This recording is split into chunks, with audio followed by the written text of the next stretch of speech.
The Princess and the Pea. Once upon a time there was a prince who wanted to marry a princess, but she must be a real princess. Many princesses from all over the world visited the prince, but he couldn't ever determine if they were real princesses or not. Something about them always seemed not quite right. One evening a terrible storm set in. All at once there was a knock at the door.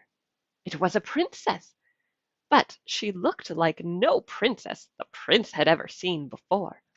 She was soaking wet, her clothes were torn, and her shoes were tracking mud everywhere. Determined to find out if she was a real princess or not, the prince put a pea at the bottom of her bed. Then he took 20 mattresses and put them on top of the pea, and then he put 20 eiderdowns on top of the mattresses.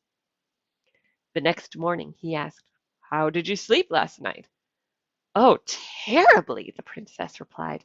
"I tossed and turned all night. Your bed is quite lumpy. I'm black and blue all over." At that the prince knew she was a real princess, for only a true princess could have such delicate skin. The prince and the princess got married and lived happily ever after. And the pea? The pea was placed in the Museum of Art, where it still is to this day, if no one has stolen it. The end.